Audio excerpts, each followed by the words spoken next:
guys? Hey up. That's a great way to start it. I'm not used to doing this yet. Hey up. Welcome back to another episode. Welcome to the show. Welcome back to another episode of the 8-Bit Debaters podcast, where we are going to find out everyone's favourite character creator in the whole of gaming, massive sphere, and our mass debate question will be, what is the best video game that never got a sequel? We are joined, firstly, by a couple of regulars and one new face that you may be recognising. So we'll go through the regulars. Geordie, hello. How you doing, bro? I'm doing good. How are you? I am very well, thanks. We're also joined by Paddy. Hello. And the very new, very special James. Hello. Oh, took him by surprise there. Hello. He's like, ah. Hello.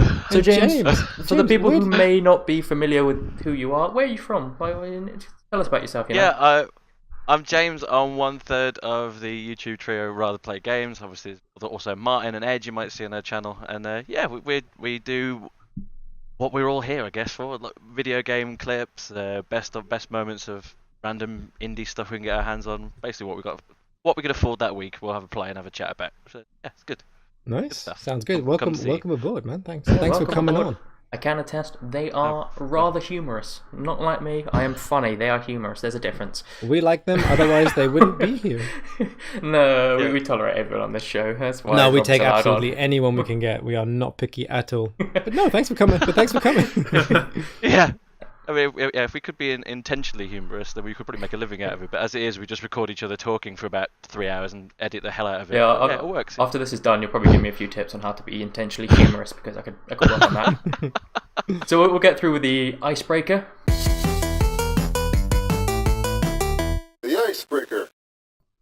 This week, our icebreaker will be the favorite character creator in gaming. So we can customize your character. And Geordie, what is your favorite one of those? Because stuff. My favorite character creator is from the WWE games All very nice. because I like wrestling. They've come quite a long way since the beginning, since SmackDown vs. Raw, and they're now in the 2K days, and they're brilliant. And they're so fun to create your character. And there's so much choice and diversity. I've seen a few of them, and they are you can make some weird and wonderful creations. Mm-hmm. I think it's worth just getting the game just to do that and mess around.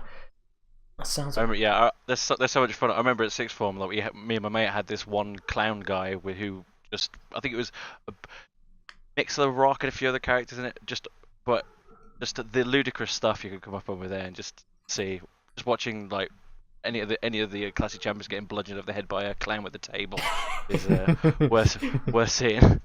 That is a horrifying sight and thought that I never want to envision again. Paddy, what is your favorite character creator thing? I'm gonna go for the one in Bloodborne. Oh. Because you could make weird and wonderful, you could make dashingly handsome. Obviously, I went for weird and wonderful.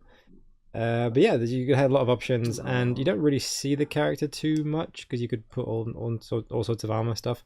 But it was just a really detailed one, and you get to spend a lot of time suffering with your character. So I think you could see it in their little eyes, how much suffering there was, and how much pain. If they're going through pain, you want them to look fabulous. Exactly. I think that's what we're trying to take out of this. Like a dandy, and they certainly did. And James, finally on to you. What was your favorite character creator in gaming? You see, I'm a simple soul. Like, I appreciate the finicky detail you can go into in those two examples. But for me, like, I was brought up on Mega Drive. I was brought up on like Master System. So when I saw Terraria, that one. I should really pick a game that I could say the name of, but I like a challenge. But I love the fact that, to me, that is me being able to kind of play a game from my childhood and have that level of customization, even if it is just like changing like a 2D sprite's hair color.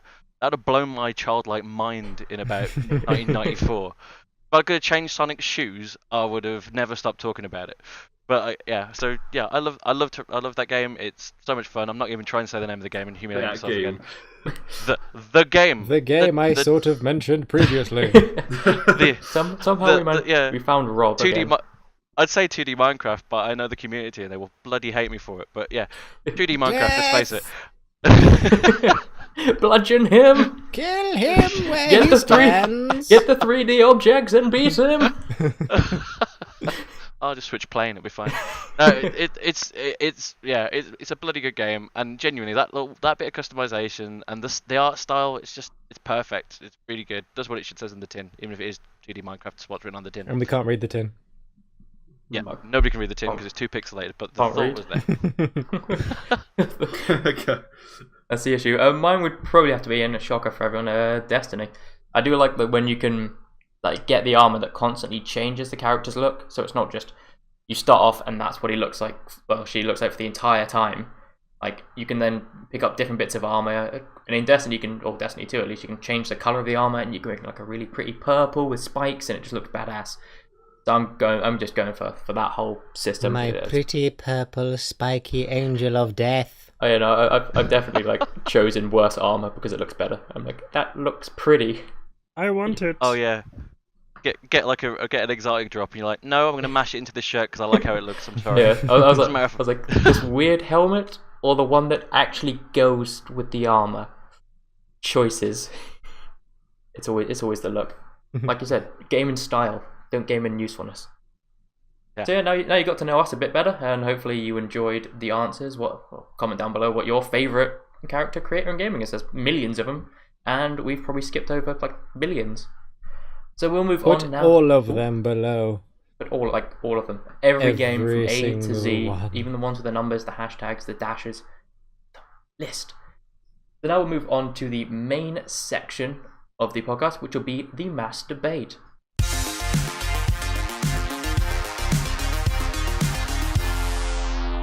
The mass debate. And this week we will be talking about what is the best video game that never got a sequel. So it's basically one game that everyone loved that just never reproduced. I mean, it could have had a spin-off, and it could have been part of like a link to another series. But sorry, how do you think games are made?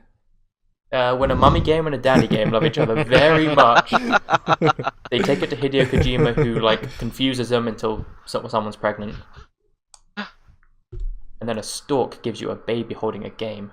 Hello. You joke, but I'm pretty sure that's what happened to Norman Reedus. Made of tentacles. It's pretty close. I mean, that is basically the plot. That's the plot to Death Stranding. Al, you cracked it. I've done it. Yeah. Hideo has talked to me telepathically. I know. Quickly make a YouTube video and put a red circle on the thumbnail. You've got it made. I can't make YouTube videos. I don't know how. So we'll go through the initial round, which will just be a little pitch round where everyone will pitch me their games for a couple of minutes, and then after that, I'll let everyone loose upon each other. So firstly, I will go to James. James, being the new person here, why don't you have the first crack at the pitch? Thank you. Cool. Well, my game today is Everybody's Gone to the Rapture. It was originally PlayStation 4. I believe now it's available on PC too. And it is one of the most emotive, wonderful pieces of entertainment I've ever experienced. It is gorgeous from top to bottom as well. It's a game that didn't need to be beautifully presented, but is. The plot, to talk about it too deeply would be to ruin it, so I'm going to be pretty vague on it, to be honest. To be fair, pretty vague story too, but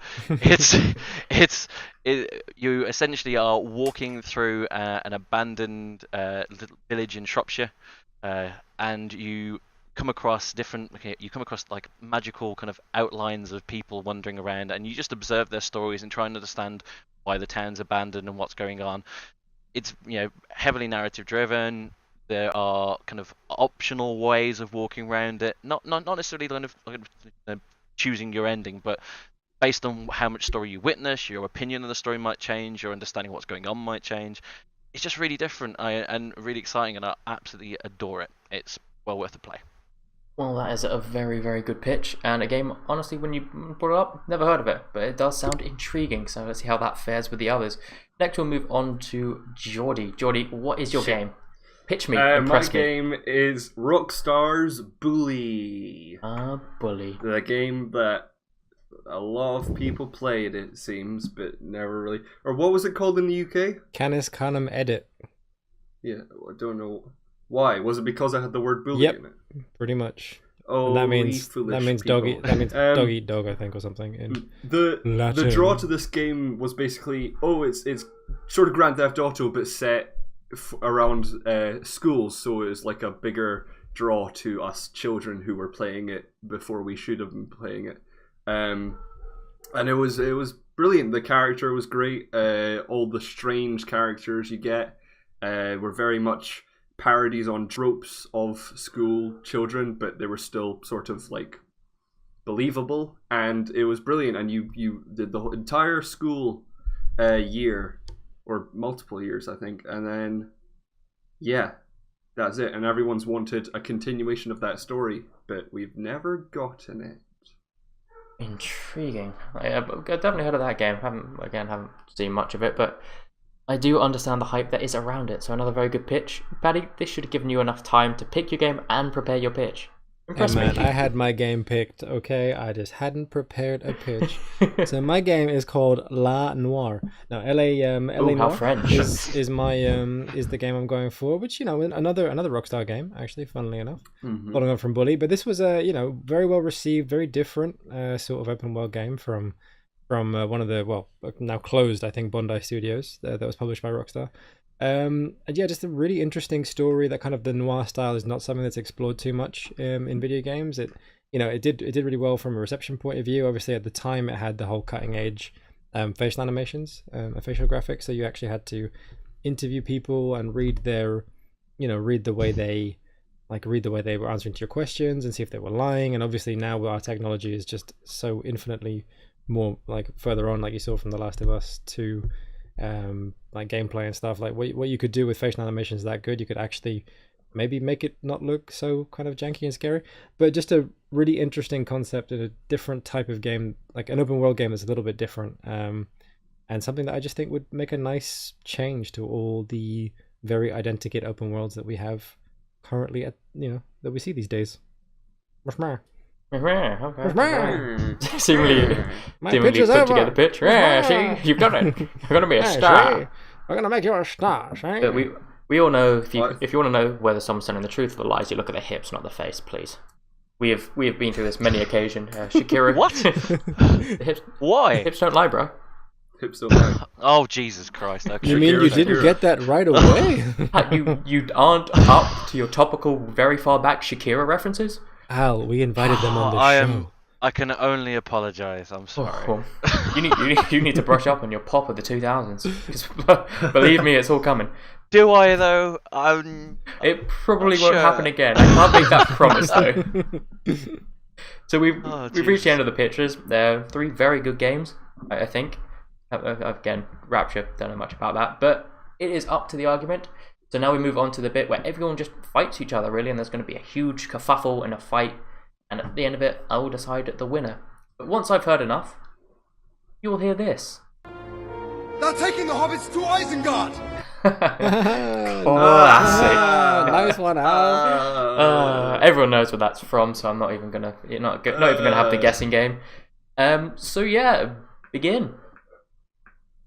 Well, can I just say, as a guest here, I do really appreciate what you've done for me here, because you might not been able to get into the argument, or might not been up for it, but by essentially both picking the same game, you've made it far more easy to take apart. Like, Rockstar are brilliant at doing one game.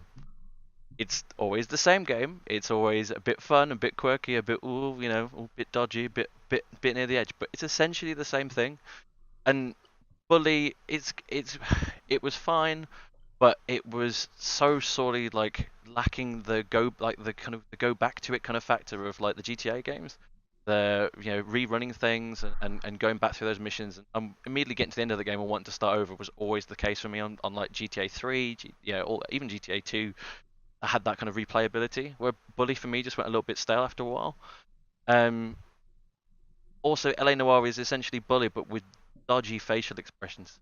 It's like when it came out, everyone was like, "Look at it, it's amazing. You can tell if they're lying from their face." It's like, yeah, you can, because when they're lying, they're overacting so much. You'd have to be a fucking numpty not to be able to pick out the fact. Oh, look, you think this person's guilty? Well, they've bitten their lip through the entirety of this cutscene, so plausibly they're trying to express a bit of that this person might be not telling the truth. Or they may be hungry. See, you don't know. Possibly. This is just the many nuances, the many layers that go into L.A. Noir's, systems. And I do think it's a slight disservice to the stuff that Rockstar do. I mean, L.A. Noir at least was trying to be tonally different. I think there's nothing. I don't really think there's much out there that is kind of that noir mystery thing. And to be honest, like for me, it didn't have enough Rockstar influences in terms of like the busyness of the open world, the stuff to do in that area. So I think if they kind of took it more under their own wing for a, that's the kind of game that I don't know. It was different. It was very of its time, I suppose. I mean, it was a bit different. It was different to play a Rockstar game where it was like, oh, you get to play the goodie now. Like it was the flip side of the the formula. But it was I think it was a game that in many ways was kind of trying to do different things within a formula that we've kind of gotten used to at that point and had I don't know, had seen over and over again, I think. Yeah, I think that I think that's fair, and it's still like it's a solid game, but I feel like the mechanisms they were trying to force into that game were a bit convoluted. Again, for me, it was always the interviewing process. Like it was this beautifully told story that suddenly turned into like press one of 3 buttons, and the one button has like someone like gurning over it, like winking at you a little bit, like cringing a little bit, pointing at this button. It's like, oh, do you want me to press that button? Is that the one you want to do? Yeah. Is this what you're trying to get at me, game? Do you want this guy to be guilty? I can make him guilty if you want. They're trying to I guess they were trying to toe a line between, telling you the story and making sure that you manage to get through the story whilst also trying to make you feel like you had agency. I mean, I think for me, what makes it stand out as a game that, like the best game that never got a sequel was just that, hey, they were genuinely trying to do something within this formula that was different, like using technology in an interesting way. I mean, that was what they really pushed, I think, at the time. He was using this facial animation tech, and for us, like even, I mean, it just got a re-release actually on the Switch and stuff, and I think it's gone down. It's gone down well again. As a game, and like looking at it now, it's janky as hell, but of its time, I think it was. I just remember being like, "This is really cool. Look at his face. She looks so nervous. I bet she's guilty. She did it." Like that's kind of how it made you feel. And I can't think of much of these one-off games. I mean, essentially for a game to not get a sequel, it either means it has a problem or didn't do as well as they thought. But as a one-off game, I kind of feel like, it had something a little bit special to it. And like, I guess Bully is baby's first GTA. I guess that is, so when you're comparing it to those games, like, it's fun and it's a fun game. It had some cool mechanics to it. It did make you feel like you were in a little high school and stuff. But I mean, once you get out of the school bit and kind of enter the actual rest of the world, it's kind of everything that made it interesting kind of died. So like having the individual students and all these different characters and stuff, as soon as you went out into the actual world, all the people looked the same. And they all said the same thing, and there was nothing to really do there. And it kind of lost its magic when it tried to open up too much, I think. So I mean, it was fun, but if you're talking about like one of the best games to not get a sequel, it just doesn't. You gotta beat up hobos though. That's not a good message, Jordan. It's not a good message for this enlightened age. What happens in Everything Goes to Rapture? Everybody's gone to Rapture. You wander around a lot, I seem to remember. Oh, this is the thing. The amount of people who write, and again, it's. I can see how it can happen. If you treat this game like you're trying to get to the end of the first level of Mario Brothers, then you're not going to get much out of it. But like, if you I'm a big sci-fi fan, so the whole idea of, again, I'm trying not to, I want to debate it but not ruin it for anyone. There is a ongoing slowly revealing story of a possible I'll say extraterrestrial influence, and try and get away with that for now without ruining too much. But it's not.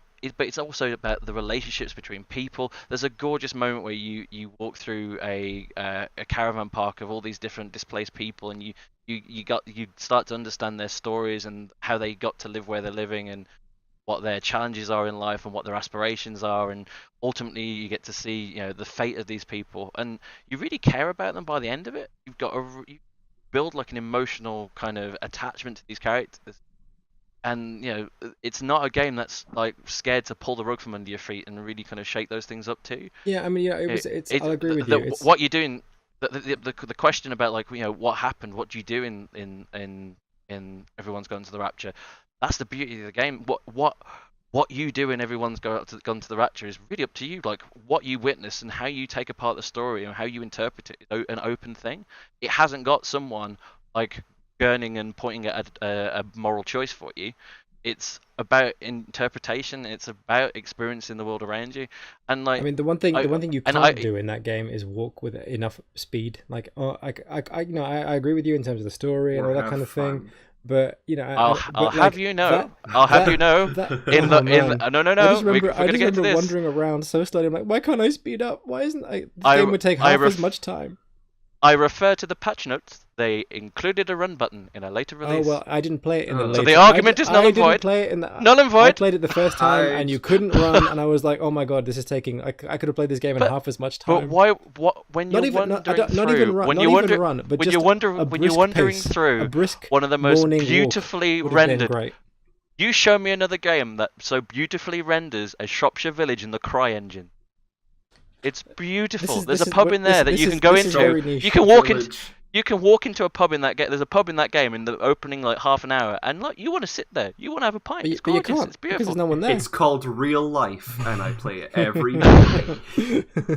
but not in 1980s Shropshire with a sci-fi influence. Actually, there was something about that. There was something about that pub. Actually, I remember feeling like, is everybody in here a midget? I feel like this scale was slightly off. I was like, oh, this is a nice pub. I go inside and I was like, you can't fit through anywhere. Everything's really small. What happened to this place? Did it shrink? But, well, it might have done. If you'd have walked a bit further, it might have told you. Oh well, no, I played the game. I played the game. It took me fucking hours when it probably shouldn't have. Because there's only so much time you can spend. Like, I don't need a run button. Like, I don't feel like that would have made sense. But at least there's a difference between a leisurely stroll and a brisk morning walk. Like that's what I wanted. I wanted to briskly walk around Shropshire. To be fair, I say a run button. It was like gradually increase your pace, eventually button. But it for me, I played it through pre morning stroll patch. And it was beautiful. And the thing that I'd say as well, and what you mentioned before was like, yeah, when you're talking about LA Noire and potentially Bully as well, it's like those games kind of had this thing where it's kind of like, oh, why have they not gone back to these things? Why have they not gone and carried on with these stories? It's like, I'd love Everyone's Gone to the Rapture, but I don't want them to make a sequel. Like, not at all. Like, that is... Sometimes there's this really neglected thing nowadays where everything's pulled into like when I saw the question we were getting today, like trawling through my brain for a game that I love that wasn't a sequel took bloody ages, because that's how everything goes now. Everything has to be pulled into these massive kind of, you know, sequel machines. Whereas actually Everyone's Gone to the Rapture in itself, the story alone, this one little narrative to go through. Sometimes it's nice to pick up a short story and have a complete narrative and have a nice kind of insulated experience of intrigue and characters and the music in this game as well. There's the musical director, I think it's Jessica Curry. I bought the album of it separately.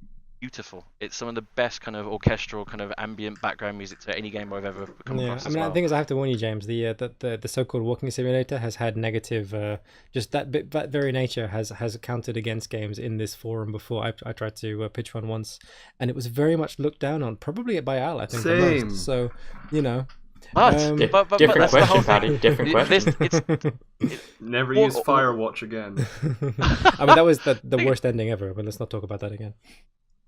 Yeah, but like calling this game like a walking simulator is like calling LA Noire like a fun simulator. No, cop car. Like it's just there's no point. Like no, I know what you mean. I don't particularly think that's a negative thing, but I'm just thinking in terms of like looking back at games that people are going to really remember and be like, oh, that's a shame this one never got a sequel. I mean, like you said, like, you know, your game you don't even want a sequel for it. right? Surely the best game that never got a sequel was one that people like desperately want another one for. No, right, Al? not at all. The story. That's why I interpreted this debate as. This debate can be interpreted however you want. It was this favorite game that never had a sequel.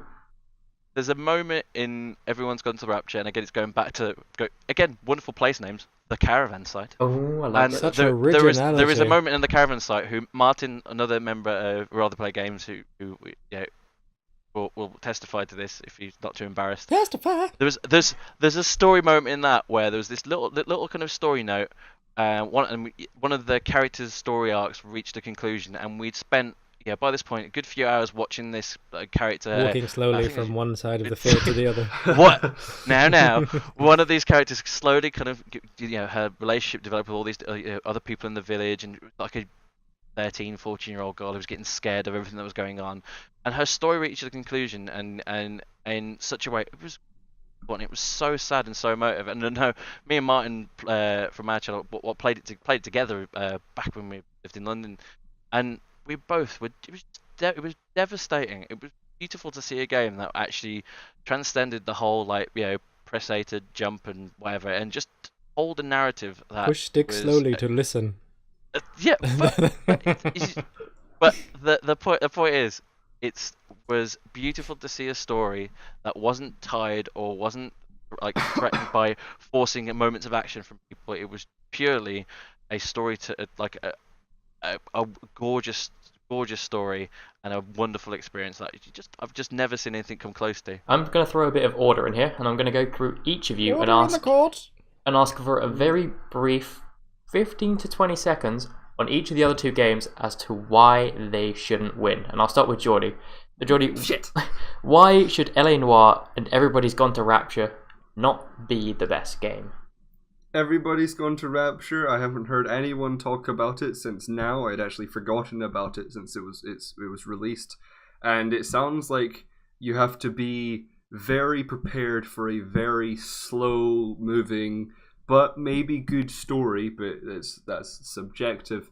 So you have to be prepared for that. And then with LA Noire, it's not as fun as being the bad guy in other Rockstar games.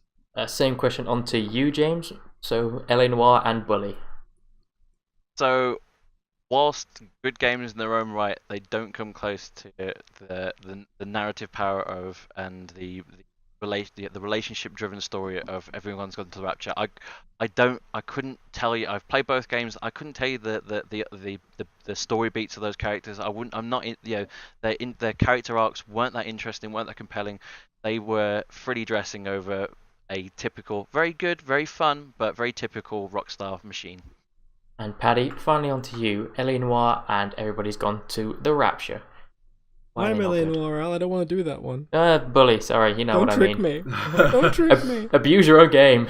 Do it. I am the judge. Bully just not enough, I think. Not enough of a game. To really... There are fun bits to it, but, how much is there, not enough to really make it something that, was the best game to ever... To never get a sequel. And I think, Everybody's Gone to the Rapture is a nice story, but, obviously... it's going to be a better story than the other ones because that's all there is. There is a story which they could have told in any way. They could have written it down. They could have, they could have emailed it to you. Instead, they made you walk around this very nice world. But if you missed anything, you had to walk back a long way, and oof, that was a long old trip back to the farm to find out that little story beat you missed because you missed this one little key in a story and it's gone. And oh my god, it was frustrating. It's just a frustrating... it's a nicely told story, but they could have found maybe a slightly more interesting way to tell it, I think. Alright, so I am going to play the sound. They're taking the hobbits to Isengard! And that means it is... Classic Al! Classic me. That means it is the end of the debate. I thought this was actually quite well fought. An interesting one, as... it was quite... People interpret it in different ways, and I like how James actually came at it as the game didn't need a sequel. And it was a good game. Because that the question is liable to be interpreted that way. Whereas Paddy and Geordie went for games that they think should get a sequel but never did. Which is another way to actually take it. So I thought it was two kind of different sides arguing. Both were in the right. So it made it even more difficult for me because of the way people fought out. And Yeah, it's a tough one because I mean James fought for Everyone's Gone to the Rapture very, very hard. Has the jury come to a consensus? The jury is rambling, so it can come to a consensus because the jury has no clue what the game would be. Because I think everyone had such good reasons about the other. We didn't hear enough about Bully, or LA Noire. Nobody could argue against it. I think it's such a good game. Because James went just hammer and nail to defend Everyone's Gone to the Rapture, which he did well. But I mean, Paddy is right. This jury doesn't find the slow walking narrative fun because you can watch a movie and you get the same like narrative storytelling instead of being dragged out for 6 hours to walk around a village in Shropshire. I have chosen not to visit Shropshire for that very reason. No offense to the people of Shropshire, maybe some offense, but yeah. So I'm probably going to have to say, and it's a tough one, because literally there was nothing in the argument to separate the two. I'm just going to have to pick one, and I will probably say Bully will be the winner. I went for it, and I actually had to use my prior knowledge of arguing both of these games to kind of remember like the game involving the story and what has it. And I think that Bully had the most to it. LA Noire, you can argue, yeah, it can have a sequel, but I think the game maybe needs a sequel to be considered like a great game. But Bully in itself is a well-contained single game that could get a sequel, but it doesn't need one. So it is a game without a sequel, a very good game. It could, and it would still be a very good game in the sequel, but in a game in itself is brilliant. James, it was a valiant effort. You were up against it as soon as you picked a walking simulator, and honestly, I very much did consider choosing Everyone's Gone to the Rapture. So I mean, yeah, I think you should be very proud of that. But a little clap there for Geordie. Well done. Well done, Geordie. Yeah, well done, sir. We have now reached the end of the debate. I mean, you obviously have different views to myself because you're the internet and I am always wrong. So yeah, if you think someone else, if you think someone else did a lot better, if you think a game was a travesty had happened and I had abused my power as a judge, put it down in the comments. Fight for your beloved game, or if we missed a clear winner, duh, because yeah, we did obviously. Yeah, comment down below if you think I was robbed. You're not robbed, you're James. Oh, we're betting the same joke. We spent too much time together. This happens so often off screen. I'm so glad it's happened now. So yeah, thank you very much for watching, and I hope you enjoyed the 8-Bit Debaters. We come around every Wednesday, every week, with a new argument and set of bards fighting it out. You can find us on youtube.com/twistedbargaming for a whole bunch of other videos. We've got a One Life review, One Life minis. We've got streams on Thursdays and Saturdays if we're feeling like it. We're all playing through Shenmue 2 at the moment, and I am continuing Rhyme next week, so it's going to be on Thursday, actually tomorrow. It depends when this comes out. I'll probably still be playing Rhyme when this comes out. So join us for then. And our special guest has been James. So James, if you want to tell us any more about Rather Play Games, like what you do, where we can find you again. Yeah, we'll do. We are youtube.com. I'll try that again. Jesus Christ. youtube.com/ratherplaygames. There's 3 of us, myself, Ed, and Martin, and we play a variety of different games: Gang Beasts, Far Cry, Celeste, everything we can get our hands on, really. And yeah, you can also find us on Twitter at twitter.com/would-rather-game. Oh, they've added Twitter. That is professional. Oh, stuck that in. Stuck that good in good and proper. Just hunt for us on Twitter. It's there. I think it's Twitter_bard. We'll fight you there. It's at Real Geordie Steele. You never heard that. Yeah, Move on, everybody. Forget it. Real is spelled as in film reel because it's a movie pilot. Clever. But thank you very much for joining, and I hope you did enjoy the episode. I've been Alistair. I've been here with Geordie. Hello. Paddy. Bye. And James. Goodbye, guys. See you guys. Bye. Bye.